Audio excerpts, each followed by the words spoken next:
o canal Conhecimento Liberto apresenta uma obra intitulada como Magia Prática, O Caminho do Adepto, por Franz Barbon. Segunda parte. A alma ou o corpo astral. Através das vibrações mais sutis dos elementos, dos fluidos elétrico-magnético a de sua polaridade, partindo do princípio do Akasha ou das vibrações sutis do éter, surgiu o homem como tal, ou a sua alma. Do mesmo modo como se desenvolvem as funções dos elementos no corpo material denso, desenvolvem-se também as da alma ou do assim chamado corpo astral. A alma está ligada ou fundida ao corpo através do magneto quadripolar com suas características específicas. A fusão ocorre, analogamente ao corpo, através da influência eletromagnética dos elementos. O trabalho dos elementos, ou assim chamado fluido eletromagnético da alma é chamado por nós, iniciados, de matriz astral, ou vida. Essa matriz astral ou fluido eletromagnético da alma não é idêntico à aura descrita pelos ocultistas, da qual pretendo ocupar-me mais adiante. A matriz astral ou fluido eletromagnético é o meio aglutinante entre o corpo e a alma. O princípio do fogo exerce na alma também o seu efeito construtor. O princípio da água exerce seu efeito vitalizante, ou do ar o seu efeito equilibrador, gerador a preservador. O corpo astral possui exatamente as mesmas funções do corpo material denso. O homem foi dotado de 5 sentidos, correspondentes aos elementos, com a ajuda desses sentidos corpóreos o corpo astral ou alma assimila as percepções do mundo físico. A assimilação e a ação dos 5 sentidos por meio do corpo astral a do material denso ocorre através do nosso espírito imortal. Mais adiante explicarei por que o espírito é imortal. Sem a atuação do espírito na alma, o corpo astral não teria vida, se dissolveria em seus elementos componentes. Como o espírito não conseguiria exercer seu efeito sem a intermediação da alma, o corpo astral torna-se o domicílio de diversas características do espírito imortal. A oscilação dos fluidos elétrico-magnético no espírito varia de acordo com seu grau de evolução. A amadurecimento se exterioriza na alma através dos 4 temperamentos. Segundo seus elementos predominantes, podemos distinguir os temperamentos colérico, sanguíneo, melancólico, afleumático natural. O temperamento colérico nasce do elemento fogo, o sanguíneo do elemento ar, o melancólico do elemento água e o fleumático do elemento terra. Conforme a força e a oscilação do respectivo elemento, aparecem nas diversas características também a energia, a força e a expansão das alternâncias fluídicas correspondentes. Cada um desses 4 elementos que determinam o temperamento no homem possui em sua forma ativa a característica boa, ou boas, na forma passiva as características opostas, ou ruins. Seria uma tarefa muito ampla descrever aqui com precisão os efeitos dos elementos, por isso é melhor que o futuro iniciado descubra por si só outros efeitos, através da meditação.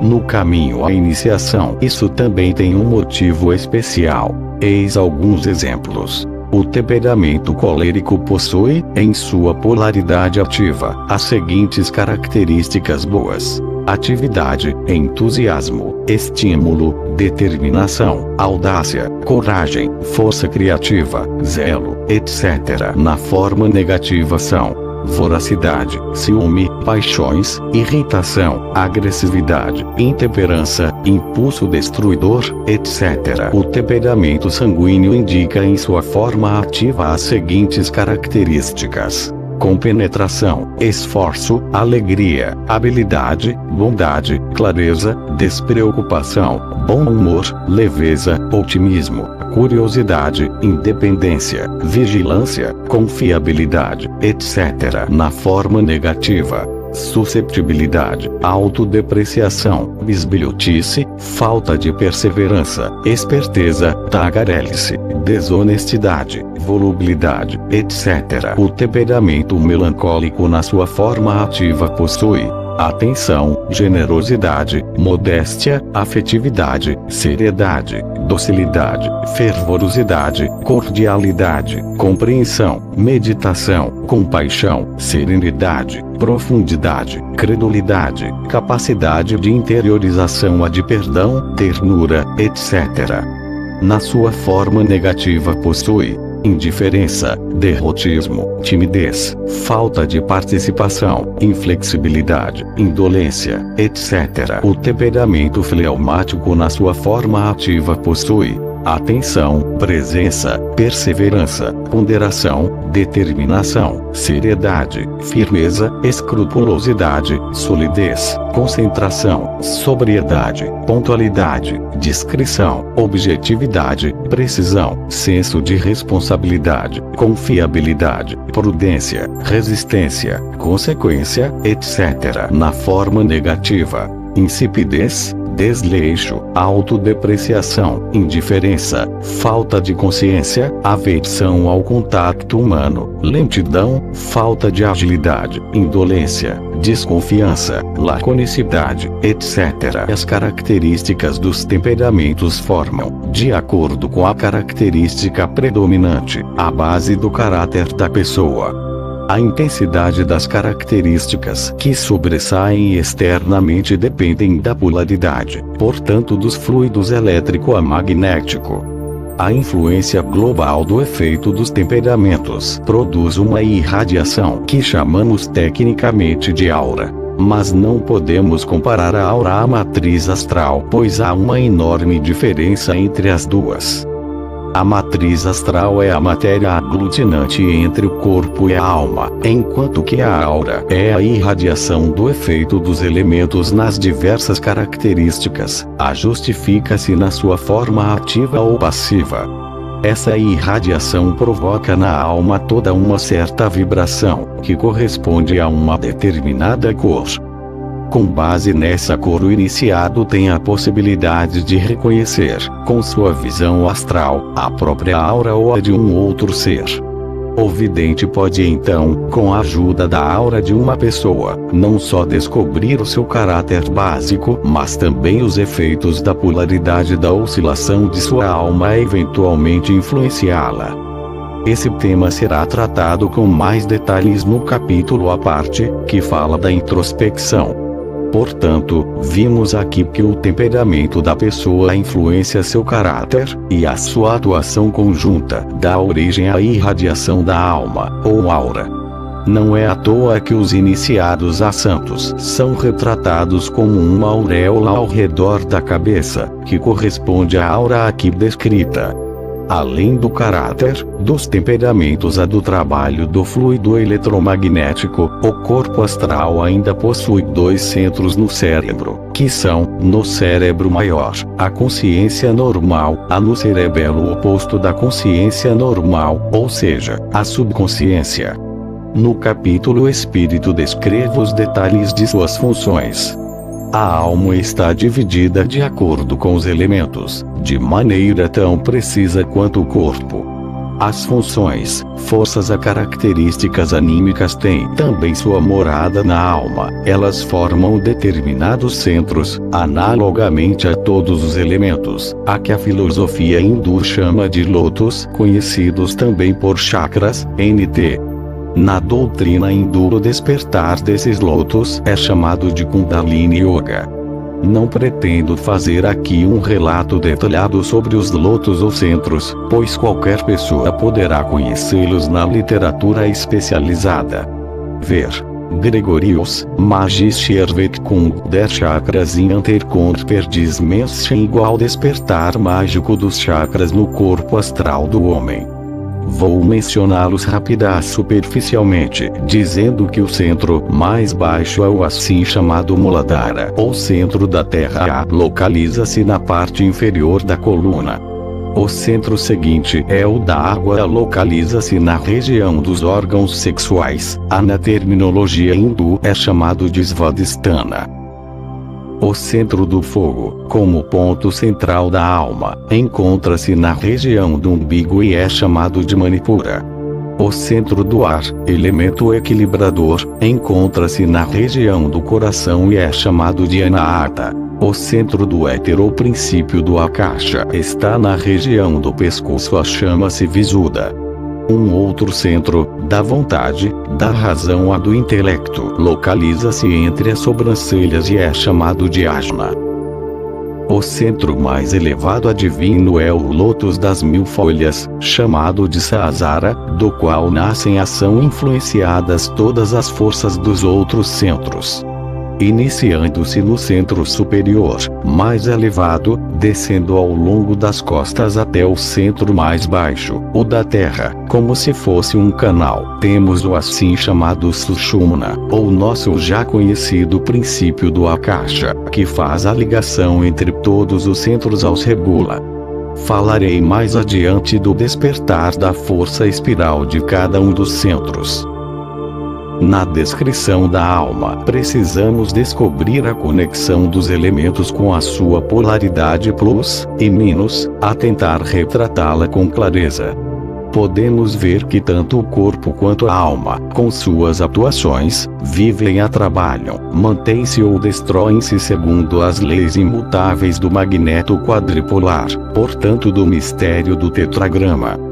Se o aprendiz da iniciação meditar sobre isso com cuidado, terá uma visão clara da função do corpo também da alma, e poderá imaginar corretamente as suas interações mútuas segundo as leis primordiais.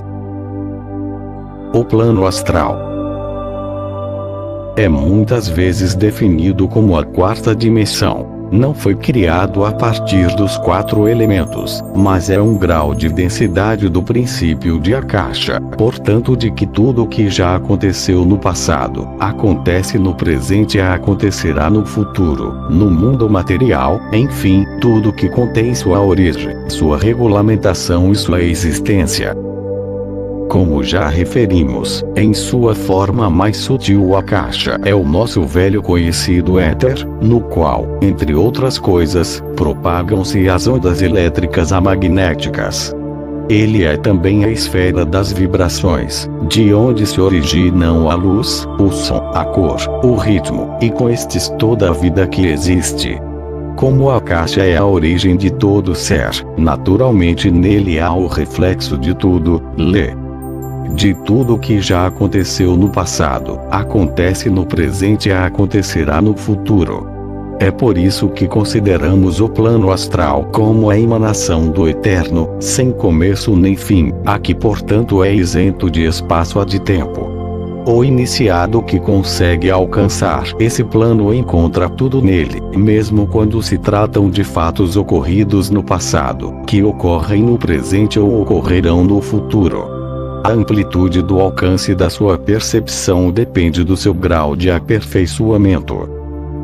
O plano astral é definido pela maioria das religiões, pelos ocultistas e espiritualistas como o além.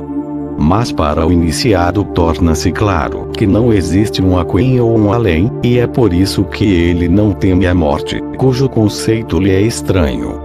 Se porventura, através do trabalho de decomposição dos elementos ou de uma súbita ruptura, dissolver-se a matriz astral, que é a matéria aglutinante entre o corpo material denso e o corpo astral, instala-se aquilo que chamamos geralmente de morte, mas que na realidade é só uma passagem do mundo terreno ao mundo astral.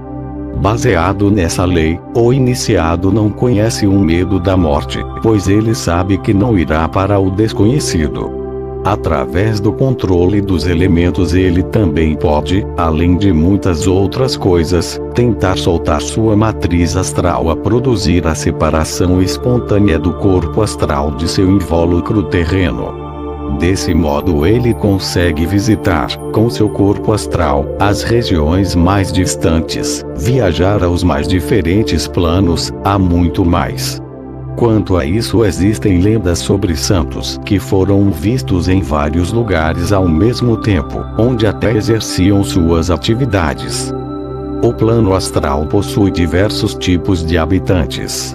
São sobretudo as pessoas que já deixaram o mundo terreno a que habitam o grau de densidade correspondente ao seu grau de amadurecimento espiritual, o que de acordo com as religiões é chamado de céu ou inferno, mas que os iniciados interpretam só simbolicamente. Quanto mais perfeito, nobre e puro o ser, tanto mais puro a sutil grau de densidade do plano astral em que ele ficará. O seu corpo astral vai se dissolvendo aos poucos, adaptando-se ao grau de vibração do respectivo patamar do plano astral, até tornar-se idêntico a ele. Essa identificação depende, portanto, do amadurecimento e da perfeição espirituais alcançados no mundo terreno pelo ser em questão. Além disso, o plano astral é habitado por muitos outros seres, dos quais cito apenas alguns. Assim temos, por exemplo, os seres elementais, que têm só uma ou algumas poucas características, de acordo com as oscilações predominantes dos elementos. Eles se mantêm pelo mesmo tipo de oscilação do homem, que ele envia ao plano astral. Dentre esses seres há inclusive alguns que alcançaram um certo grau de inteligência. Alguns magos utilizam-se dessas forças inferiores para seus objetivos egoístas. Outro tipo de ser são as chamadas larvas, atraídas à vida consciente ou inconscientemente pelo pensamento através da matriz astral. Na verdade, elas não são seres concretos, mas somente formas que se mantêm vivas pelas paixões do mundo animal, no patamar mais baixo do mundo astral. Seu impulso de autopreservação pode trazê-las à esfera daquelas pessoas cujas paixões têm o poder de atraí-las. Elas querem despertar, direta ou indiretamente, as paixões adormecidas no homem e atiçá-las.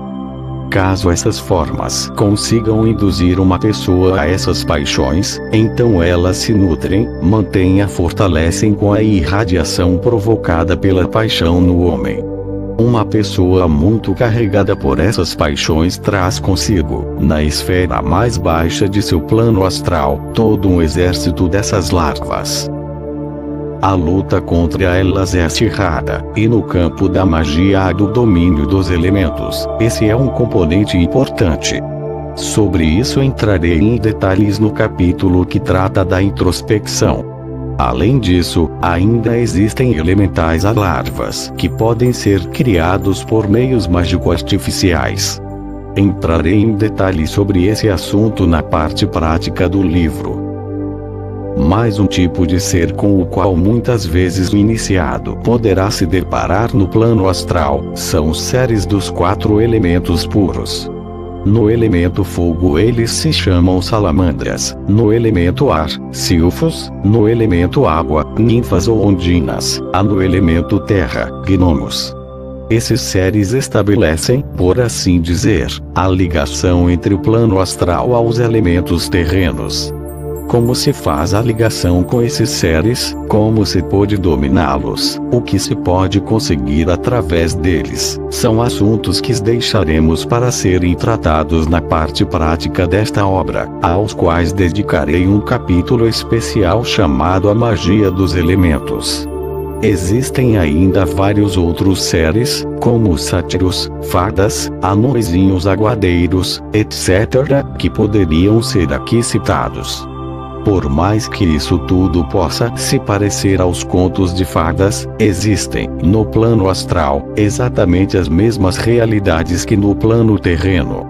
Ao estabelecer a ligação com esses seres, o iniciado, através da sua vidência, consegue vê-los a qualquer momento que desejar, eliminando assim qualquer dúvida sobre a sua existência.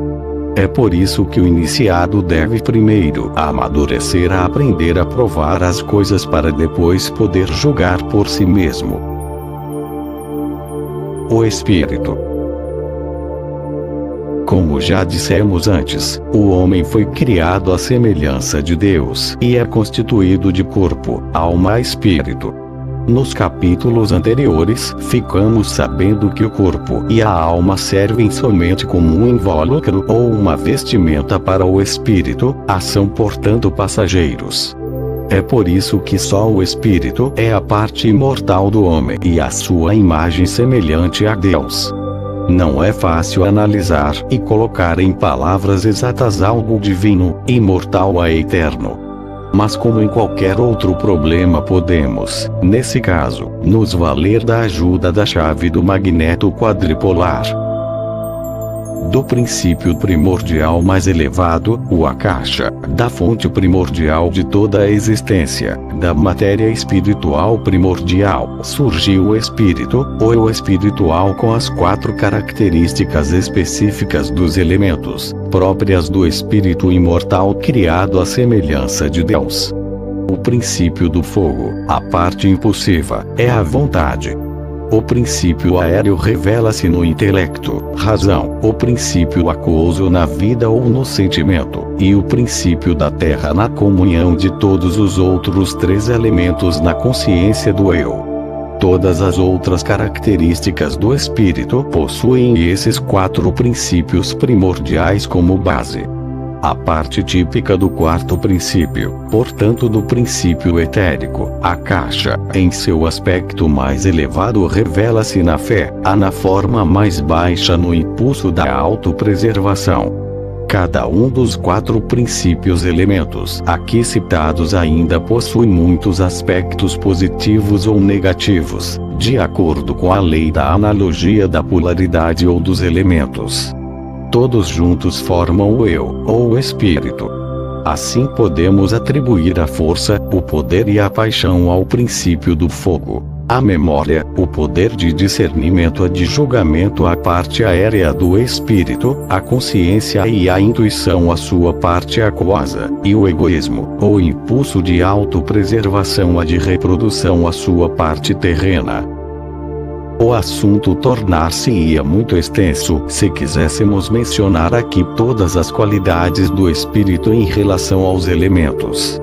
Através de um estudo perseverante e uma meditação profunda, o futuro iniciado poderá estendê-las por si mesmo, levando em conta as leis da analogia do magneto quadripolar.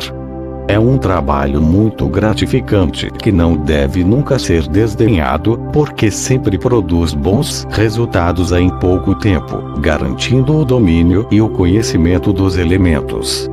Nos capítulos sobre o corpo, a alma e o espírito descrevi o homem na sua forma mais completa.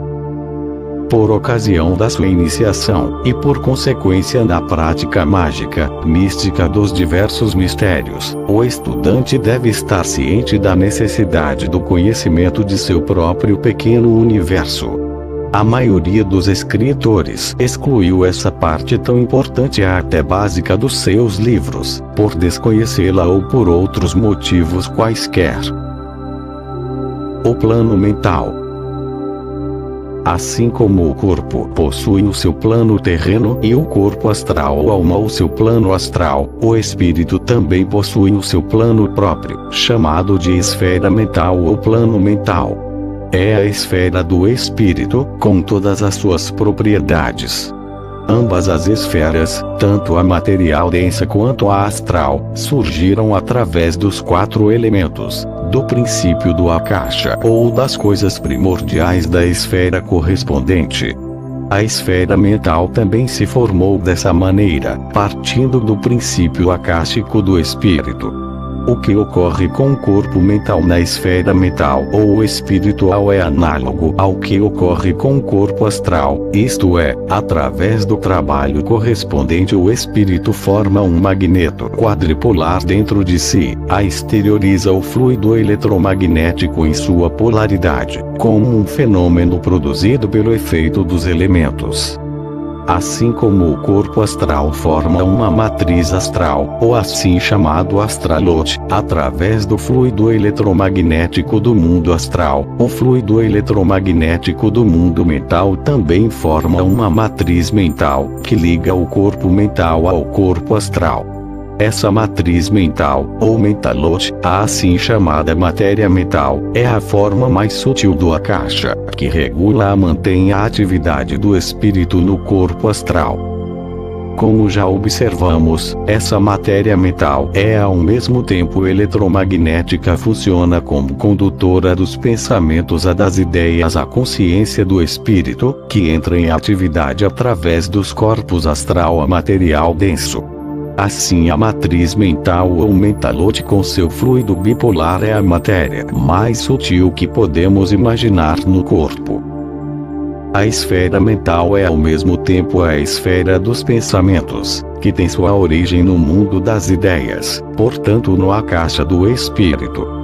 Cada pensamento é antecedido por uma ideia básica, que assume uma determinada forma segundo a sua característica e chega à consciência do eu através do princípio etérico, portanto da matriz astral, como forma, pensamento ou imagem plástica.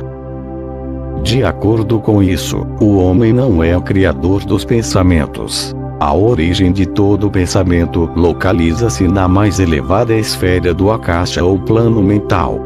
O espírito do homem é ao mesmo tempo um receptor, uma antena dos pensamentos do mundo das ideias, conforme o local ou a situação em que ele se encontra.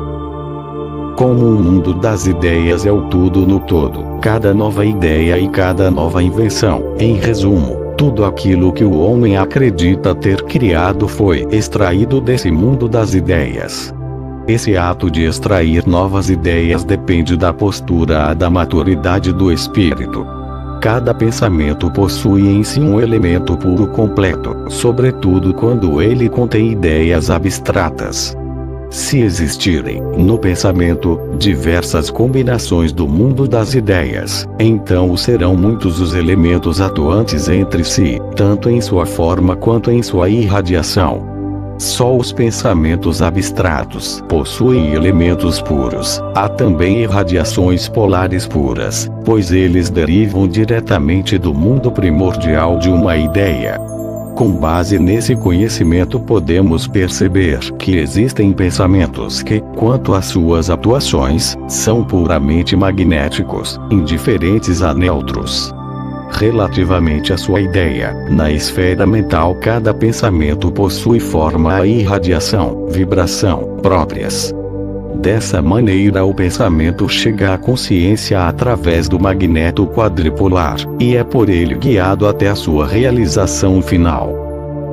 Todas as coisas criadas no mundo material denso têm, portanto, sua origem naturalmente também seu reflexo no mundo das ideias, através do pensamento da consciência do espírito. Quando não se trata diretamente de uma ideia abstrata, então são várias as formas de pensamento que podem alcançar uma expressão. Esses pensamentos são elétricos, magnéticos ou eletromagnéticos, conforme as características dos elementos predominantes. O plano material denso está ligado ao tempo e ao espaço. O plano astral, a esfera do espírito passageiro ou imutável, está ligada ao espaço, enquanto a esfera mental é isenta de espaço e de tempo. A mesma coisa vale para algumas características do espírito. Só a assimilação de um pensamento no corpo mental através do aglutinante das matrizes mental a astral, que na sua forma completa estão ligadas ao tempo e ao espaço, é que precisa de um certo tempo para chegar à consciência. O curso dos pensamentos se dá de modo diferente em cada pessoa, de acordo com a maturidade de seu espírito. Quanto mais madura e espiritualizada a pessoa, tanto mais rápidos serão os seus pensamentos no espírito. Assim como o plano astral possui seus habitantes, o plano mental também os tem. Além das formas pensamento, eles são sobretudo os falecidos, cujos corpos astrais se dissolveram através dos elementos, devido à sua maturidade, a que mantém suas moradias nas regiões da esfera mental correspondentes a seus graus de evolução. Além disso, a esfera mental é também a esfera dos elementares, que são seres criados consciente ou inconscientemente pelos homens, em função de um pensamento intenso constantemente repetido. O ser elementar ainda não é suficientemente denso a ponto de poder construir ou assumir um invólucro astral. Sua atuação, portanto, limita-se à esfera espiritual. A diferença entre uma forma pensamento ou um elementar é que a forma pensamento possui uma ou várias ideias como origem, enquanto que o elementar é constituído de uma certa porção de consciência, portanto de um impulso de autopreservação. Mas no restante ele não se diferencia muito dos outros seres vivos mentais, pode até ter o mesmo formato da forma pensamento. O iniciado utiliza-se desses seres elementares de várias maneiras. Na parte prática deste livro eu explico como um elementar desse tipo é criado, mantido e utilizado para diversas finalidades. Ainda há muito a se dizer sobre a esfera mental, principalmente sobre as características específicas de cada ser individualmente.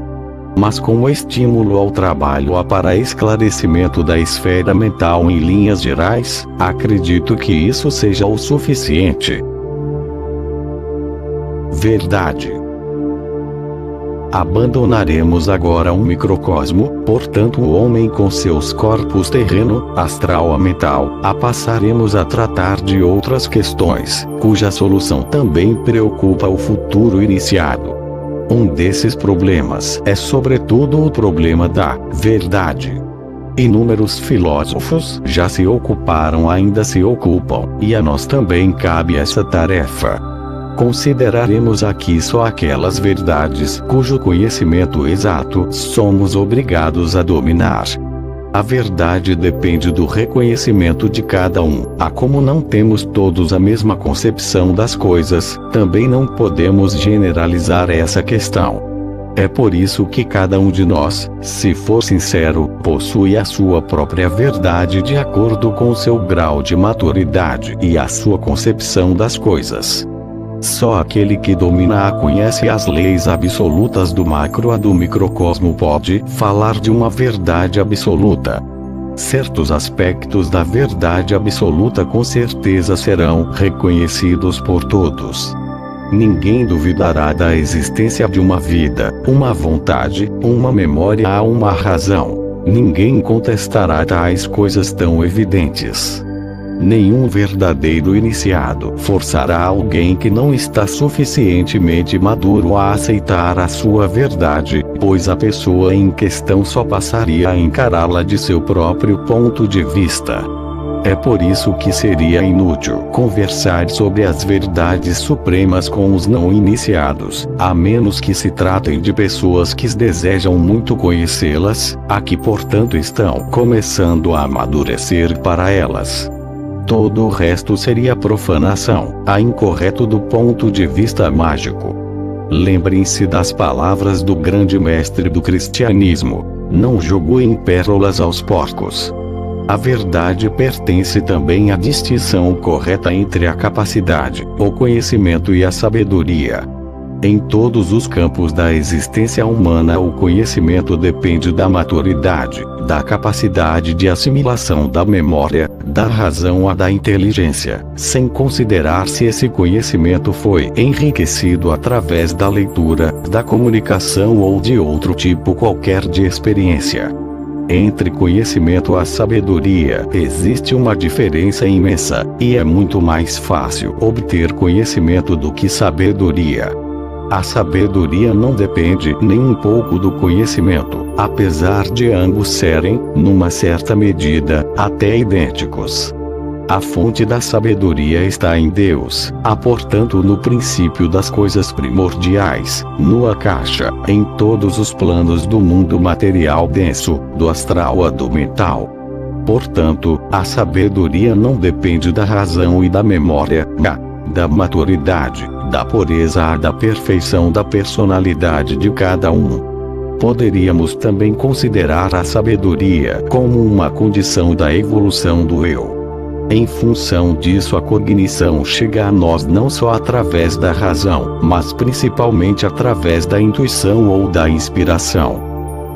O grau de sabedoria determina, portanto, o grau de evolução da pessoa. Mas com isso não queremos dizer que se deve menosprezar o conhecimento. Muito pelo contrário, o conhecimento e a sabedoria devem andar de mãos dadas. Por isso o iniciado deverá esforçar-se em evoluir, tanto no seu conhecimento quanto na sabedoria, pois nenhum dos dois deve ser negligenciado nesse processo.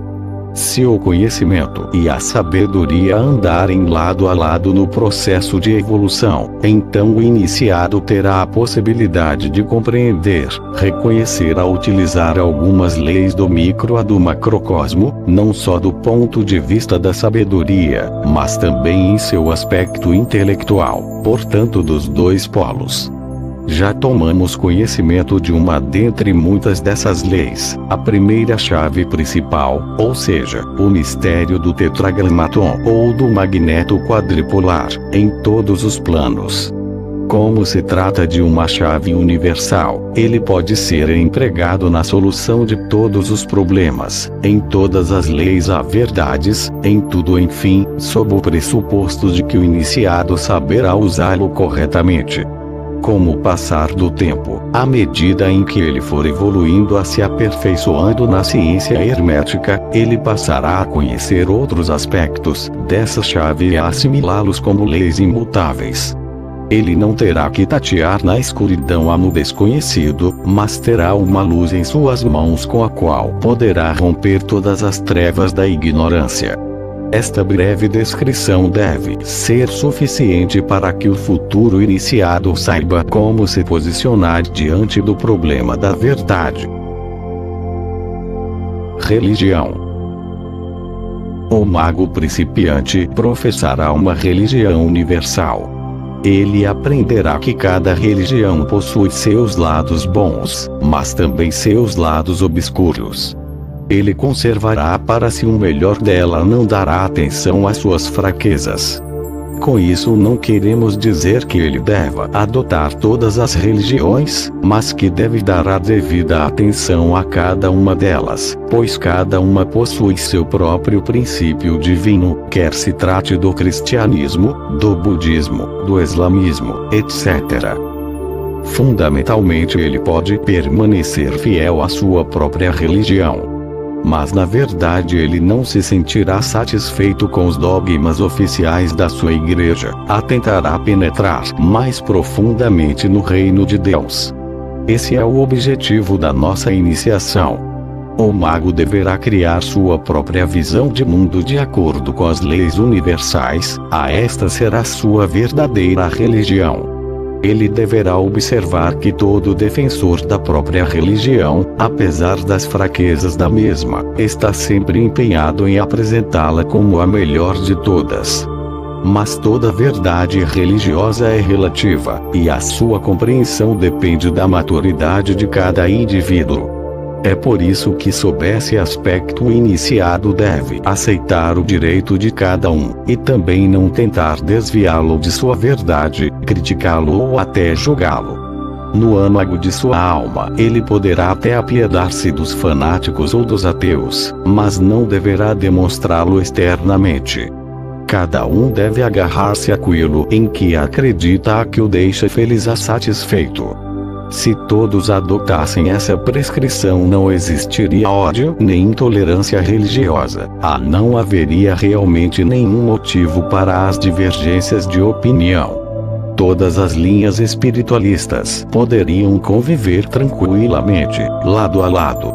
Mas é diferente quando um buscador, que não se satisfaz com o materialismo nem com os dogmas religiosos, anseia pelo alimento espiritual, pede conselhos e instruções a um iniciado. Nesse caso, o iniciado tem o dever de esclarecer esse buscador, levando em conta a sua capacidade de compreensão. O mago não deve poupar tempo nem esforço para transmitir seus tesouros espirituais ao buscador a guiá-lo em direção à luz. Deus. Desde os tempos primordiais o homem acreditou em algo superior, transcendental, algo que ele pudesse divinizar, não importando que fosse uma ideia personificada ou não de Deus. Aquilo que o homem não conseguia assimilar ou compreender, ele atribuía a um poder superior, conforme a sua concepção. Desse modo é que surgiram as divindades dos povos, tanto as boas quanto as más, demônios.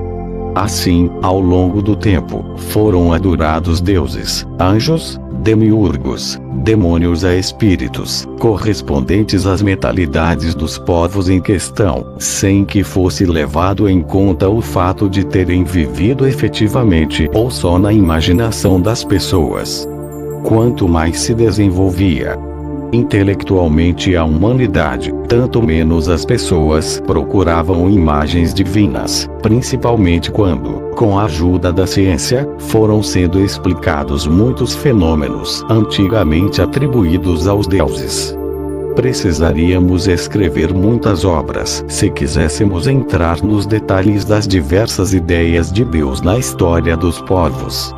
Aqui, porém, estudaremos a ideia de Deus do ponto de vista do mago.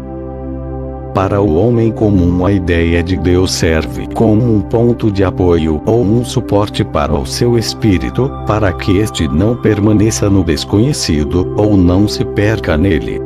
Para ele, esse Deus é incompreensível, abstrato e inimaginável. Mas para o mago as coisas não são desse modo. Ele conhece o seu Deus sob todos os aspectos. E não é só porque dedica a essa divindade toda a veneração, pois sabe que foi criado à sua imagem, portanto é parte dela, mas também porque seu maior ideal, seu maior dever, seu objetivo mais sagrado é tornar-se uno com ela, tornar-se um homem-deus.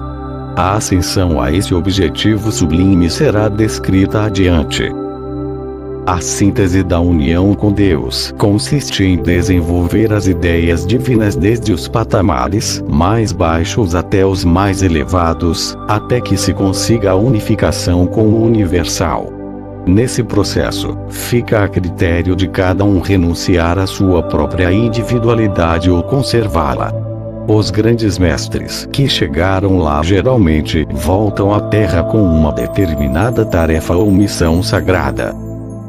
Nessa ascensão, ou elevação, o mago iniciado é também um místico.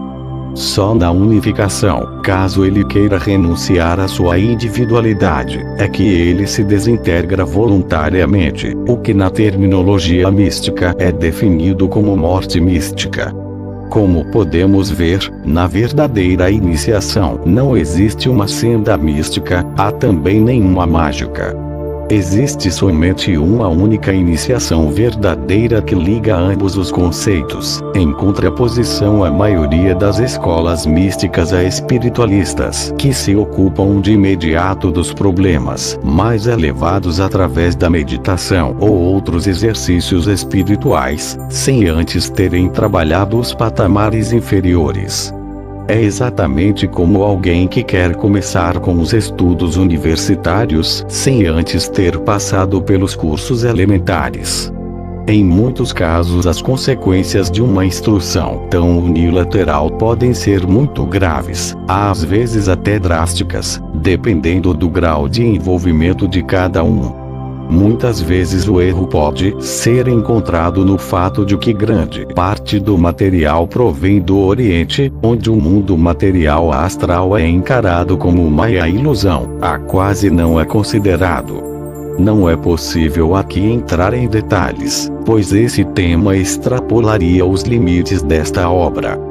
No desenvolvimento adequadamente planejado e escalonado, não há desvios nem fracassos, nem consequências graves, pois o amadurecimento é lento e gradual, mas seguro. Se o iniciado escolhe Cristo, Buda, Brahma, Alá ou outro qualquer como seu conceito de divindade, é uma questão individual. No caso da iniciação, o que importa é a ideia em si. O místico puro vai querer nutrir-se somente no amor abrangente de seu Deus.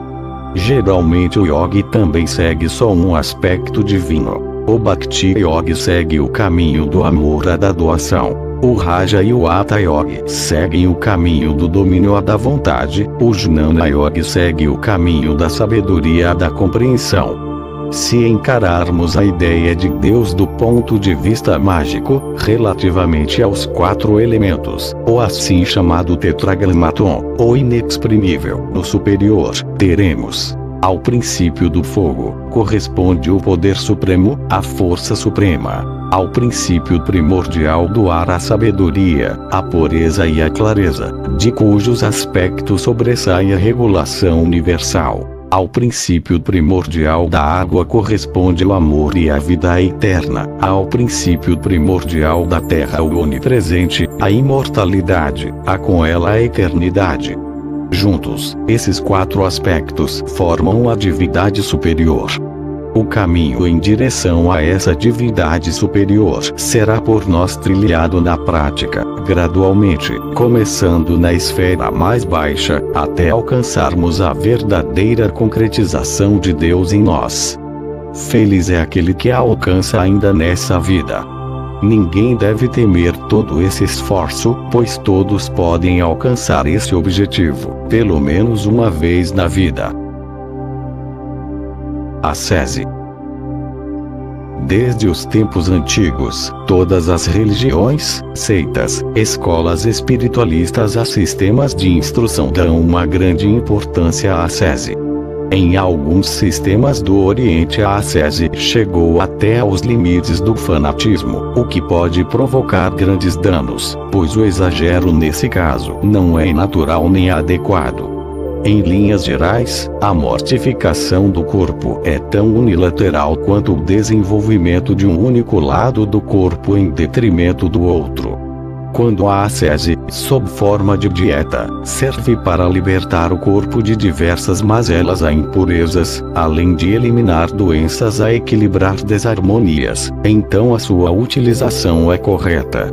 Mas de qualquer maneira devemos protegê-la de todo exagero. Quando alguém trabalha duro, fisicamente, é uma loucura suspender a alimentação necessária à manutenção do corpo, só por causa da yoga ou algum outro exercício místico. Tais extremos levam inevitavelmente a danos de saúde de graves consequências. O vegetarianismo, na medida em que não é usado como meio para um fim, como para a purificação do corpo, não é imprescindível para a evolução ou o progresso espiritual. Uma abstenção temporária de carne ou de alimentos de origem animal pode ser adotada só para determinadas operações mágicas, há também como preparação, mas só por um certo período de tempo. A mesma coisa vale para a abstenção de relações sexuais. A ideia de que alguém possa assimilar características animalescas através da ingestão de carne é uma grande tolice e tem origem em uma linha espiritualista que não conhece as verdadeiras leis. O mago não deve dar atenção a esses conceitos. Para o seu desenvolvimento mágico-místico, o mago deve somente manter uma certa moderação na comida e na bebida a ter um modo de vida sensato.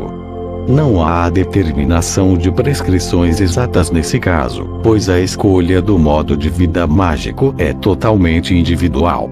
Cada um deve saber o que é mais adequado para si e o que pode prejudicá-lo, e é seu dever sagrado manter tudo em equilíbrio. Existem 3 tipos de ascese. 1. A ascese mental ou espiritual. 2. A ascese anímica ou astral. 3. A ascese material ou corporal. A primeira cabe à disciplina do pensamento. A segunda o enobrecimento da alma através do domínio das paixões a dos instintos. E a terceira, a harmonização do corpo através de uma vida moderada e natural. Sem esses 3 tipos de ascese, que devem ser desenvolvidos simultânea e paralelamente, não se pode nem pensar numa evolução mágica correta. Nenhum desses 3 tipos deve ser negligenciado, nenhum deve suplantar o outro, para que o desenvolvimento não se tome unilateral. O método para a realização de todos eles será por mim descrito com mais detalhes na parte prática deste livro. Antes de finalizar essa primeira parte, que mostrou todos os fundamentos teóricos da arte mágica, aconselho a todos a não se limitarem à sua simples leitura, mas a fazer de tudo o que foi descrito um patrimônio espiritual através da reflexão e da meditação intensivas. O futuro mago conseguirá compreender que a ação dos elementos nos diversos níveis e esferas condiciona a vida. Podemos ver que as forças trabalham e atuam tanto no pequeno quanto no grande, portanto no micro a no macrocosmo, no passageiro a no eterno. Sob esse ponto de vista não existe morte, na verdadeira acepção da palavra, mas tudo continua a viver, a se transformar e a se completar de acordo com as leis primordiais. É por isso que o mago não teme a morte, pois a morte física é só uma passagem a uma esfera bem mais sutil, que é o plano astral, e de lá ao plano espiritual. Ele não deverá acreditar no céu nem no inferno. Quem se prende a essas crenças são os sacerdotes das diversas religiões, para manter seus fiéis sob a sua tutela. Suas pregações morais servem para despertar o temor diante do inferno, do fogo eterno, e prometer o céu às pessoas boas. Para o homem comum, na medida em que ele se sente estimulado pela religião, essa visão também tem seus lados bons, porque pelo menos o temor do castigo no inferno faz com que ele se esforce em praticar o bem. Por outro lado, para um mago as leis morais servem para enobrecer a alma e o espírito. Só numa alma enobrecida é que as forças universais podem agir, principalmente quando o corpo, a alma e o espírito estão instruídos e desenvolvidos.